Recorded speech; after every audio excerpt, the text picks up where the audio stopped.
Samantha हमेशा से सोचती आई थी कि उसके परिवार का घर साधारण है, कुछ खास नहीं। जरूर यह है राजकुमारी और गरीब किसान की कहानी। राजकुमारी और गरीब किसान की कहानी। एक बार की बात है, एक दूर दराज गांव में एक राजकुमारी रहती थी।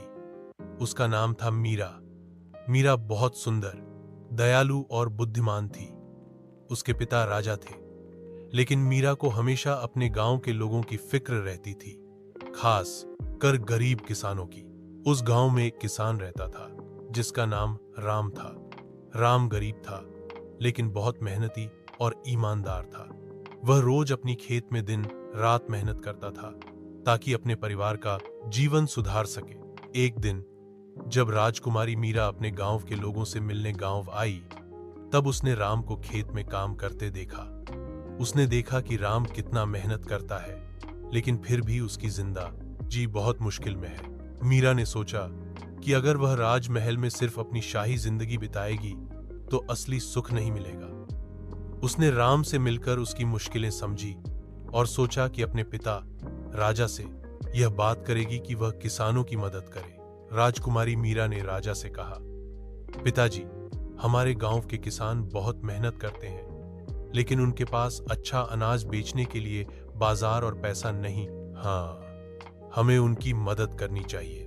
राजा ने मीरा की बात सुनी और फैसला किया कि वह किसानों के लिए नए कानून बनाएंगे ताकि किसानों को उनका हक मिले और वे अपना अनाज अच्छी कीमत पर बेच सकें। राम और दूसरे किसान खुश हुए।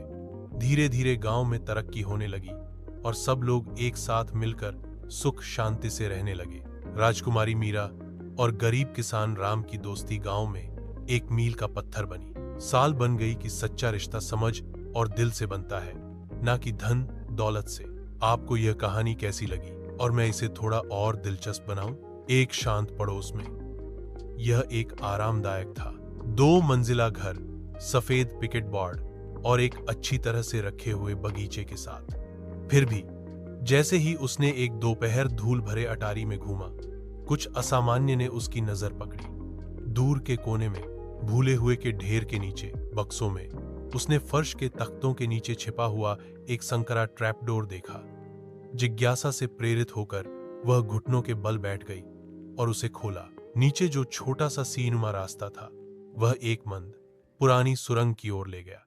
दीवारें थीं पत्थरों से सजा हुआ और एक धुंधली ठंडी हवा अंदर से फुसफुसाती हुई प्रतीत होती थी।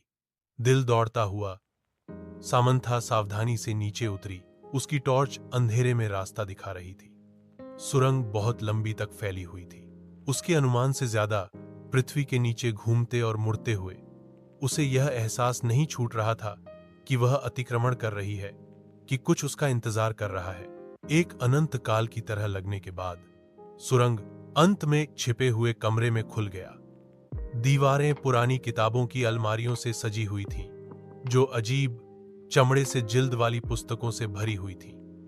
कमरे के केंद्र में एक पुरानी मेज धूल भरे कागजात और पत्रिकाओं से घिरी हुई थी। दस्तावेजों पर सामंथा की नजरें घूम रही थीं। उसके हाथ कांप रहे थे। अभिलेखों में निषिद्ध अनुष्ठानों और गुप्त समाजों का उल्लेख था। उसके परिवार का नाम बार बार आ रहा था। जितना अधिक वह पढ़ती गई, उतना ही अधिक